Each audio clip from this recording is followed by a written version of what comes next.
I want to interrupt this broadcast because we have another special guest. So we're going to pause this conversation for a quick second. Do you guys know who the greatest DJ of all time is? Also known as the GOAT?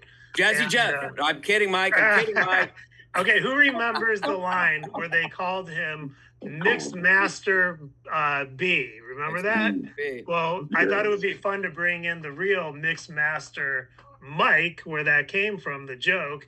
And if you guys remember from the Beastie Boys and also the DMC Championships, he's got his own action figure. We got Mixed Master Mike, everybody. Hello. Mike, we're gonna have the battle of the. We're gonna have to have a battle of the action figures here, bro. Mine's bigger. Shit. Mine's bigger. You got a whole series. But does yours have a jetpack?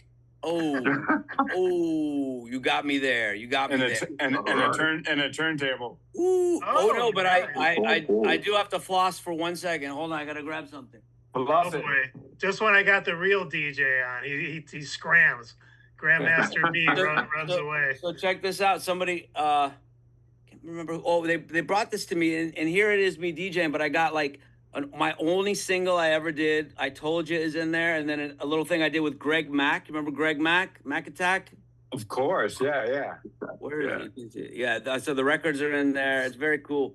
But I want to introduce for the people who don't know, Mixmaster Mike is one of, if not the greatest DJ to fucking on the planet. I mean, he's a brilliant DJ. People aspire to be like him. As a matter of fact, I DJed at a party for Darren in Vegas once. I think we were at Dre's, right? Dre's, yeah. We were at Dre's, and I get nervous still when I DJ, and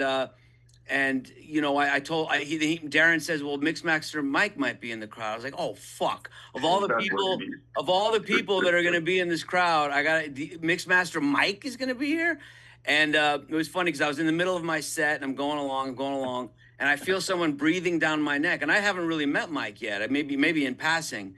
And there, I turned to my right. He's standing right over me while I'm spinning records. It was one of those moments. I told him to make him nervous. I said, do me a favor. You got to creep up on him and hover over his shoulder and stare at his fingers as he's DJing. Yeah. It was the best. You should have seen David's face. It was the best. I definitely skipped a few beats. Well, I was like, Dave, don't play no fuck shit, man. Play the real shit. Oh, always. I don't play fuck shit. Of course you don't. Yeah. Fuck shit. And by the way, since you've seen me, my skills have like gone way. I've been working with the Beat Junkie, so like I'll just have you know that my skill. I'm very proud of you, brother. Thank you, man.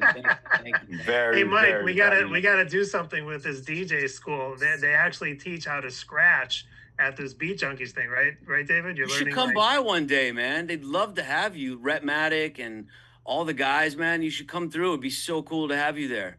I mean, these guys are always telling me to come out, but scheduling is so crazy. But yeah, for sure, I'm gonna definitely come out there. Come on, that's my family. What city are you in now? I'm in Vegas right now. I'm in Summerlin. Oh, okay. I'm in sunny Summerlin. My father-in-law's in Summerlin, so I know it well.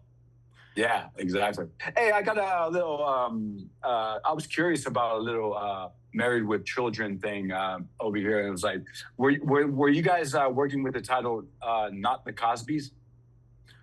That was just, it wasn't for real. It was just, it was just kind of was that a working advertising title, the show ahead of time. I don't think there was any serious consideration of actually going with it, but they kept calling the show that during the pre-taping and the presentation. You see that, everybody out there? I know my shit. No, you do. I know my shit. I do recon. That's a deep back story. I'm not sitting on this couch for nothing. You know what I mean? That's right. No, actually, there's another reason why he's on this couch. By the way, this couch is comfy. Isn't it? I want to tell Mike something he probably doesn't know. So when I started first getting into hip hop, I'd started with the West Coast, like Mixmaster Spade and all those early guys. And exactly, yeah. You know who introduced me to the fucking Beastie Boys? True story. I was at a table read-through of Married with Children, and we're sitting around the table, and Christina, who didn't become a hip hop head by any means, but had been introduced because she was in the inner scene, and she put on my headphones, or her headphones on my ears, and she played Paul Revere. And I was in love immediately. I was like, oh my God, who the fuck are these guys? And, you know, from then on, I was a Beastie Boys fan. I'm just curious, like, as I was fanning out on the Beastie Boys all those years and listening to all those albums and bumping them in the car and my headphones, were you ever like a Married with Children fan for real? Or? Bro, there was like, you know, it was like Living Color, Married with Children, and it was just a bunch of shit. Like, this was like, these are TV programs of my childhood, alongside with like Happy Days, Laverne and Shirley, Love Boat, all that shit, right? Mm-hmm. And then it was like the first show on Fox was Married with Children. That's Richard's background, by the way. Richard Gurman. It's like Gurman was a writer on. He was a writer on Happy Days and Laverne and Shirley. Richard, you are a goat, bro. Much love, bro. Right? Bro, that is my childhood, bro. Yeah. Come on, Pinky. Come on, Pinky Tuscadero. Come on, bro. Let's go. I had a crush. Mike, are you originally from Brooklyn, or where are you from? And how did you link up with the Beastie Boys? Sorry, guys, to divert from Officer Dan for a moment, but I'm fanning out for just a second. No. I'm originally from the Bay Area. I'm Bay Area born. You know, my dad was the only drummer back in the early 70s, late 60s. He was the only white drummer for an all black band. And they used to play the Black Panther rallies back in the late 60s. And my dad, Mark Schwartz, like conceived me, and I'm a offspring of that. You know what I mean? So I'm Bay Area born. I'm a Bay Area product. How did you link up with the Beastie Boys then? How'd that all happen? I was a big fan of the Beastie Boys, and I thought that they were always, like, back in the days, like late 80s, I was always like, oh, you guys are missing an element. You know what I mean? And I'm like, oh, you're missing this element right here. And I always thought that, you know what I mean? It was like power of intention. And it was like, I manifested it. So I called it Adam Yao. And, you know, back in those days, I was like the 3-time world DJ champion. I won the music seminar at the DMCs. Wow. And so the Beasties knew who I was. And so when Adam wasn't home, I would leave these crazy scratch messages on his answering machine. Like, yo, Adam, check it out. This is the tweet scratch. Check it out. Look out this guy. And then after those messages, they gave me a call. It was Adam, Mike, and Mario. And they were like, hey, what are you doing? We're recording an album called Hella Nasty and want you to be a part of it. And they flew me out. And it was, you know, the rest was history. Yeah, wow. It was like a childhood American dream. You know what I mean? And by the way, he's got this doll right now that he's selling. It's a $500 collector item.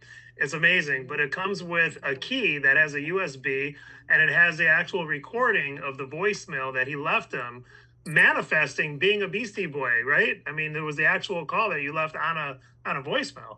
Yeah, exactly. Yeah. So with the purchase of the action figure, you get this golden key drive with my album and a custom message that I left Adam Yauk.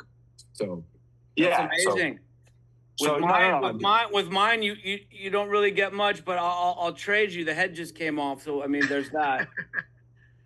You know what's funny is, like, I have two partners right now in projects. Mixmaster Mike and I are about to release a modcast soon, similar to this one, but for DJs. So I'm announcing it for the first time anywhere, and we're really close to releasing it. It's a DJ community, and it's going to be a lot of fun, and we're having a blast.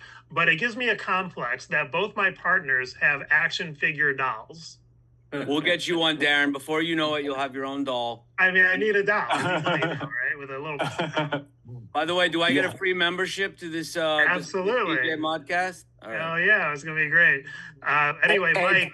Hey, David, I just want to say, like, bro, I'm proud of you, and it's like it's all about nostalgia, right? And it's all about, like, preserving that legacy for the next generation, because the next generation has missed the boat. Man, right? Have they've missed the boat on a lot of the beautiful shit that we've grown up to. Not to sound like an old head. Not to sound like an old head. But it's very sad when I turn on the radio, man. And these kids, you know, they're hearing the worst shit in the world, and it's no wonder people hate hip hop out there. You know? It's awful. Yeah, exactly, I see everybody's heads going like this in the crowd. That's funny. No, but you know, I salute you, Richard, David, Dan. Like, yo, I salute you guys for preserving that culture. You know what I mean? It's all about preservation. You know what I mean? Thank you, man. Because legacy. legacy wins at the end, right? Yeah. And by the way, before we went live, I've been working on a track. One of my dreams, I love producing music. I use a lot of tools, but this one track really stands out from the rest. And I sent it over to Mike, and he's actually remixing it and reproducing it.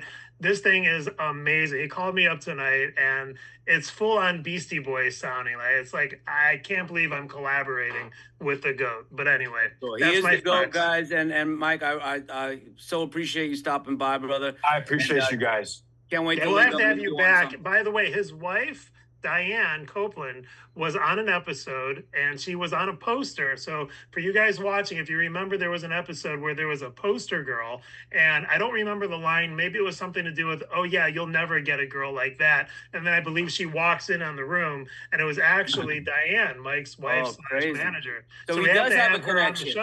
He does have a connection. No, my wife is actually friends with Christina, so it's like, you know, which is awesome. So shout out to Christina too, man. She's just a GOAT, and God bless her. She is, and she's, you know what I mean? Watching her in these episodes, man, I you know, you don't realize when you're working with someone like how brilliant they are. I feel the same way with Ed, but when I watch Christina, I go, oh my God, she was just genius at this, you know? Just amazing. Along and with has you, no David. Comedy background before this, by the way, like zero comedy background.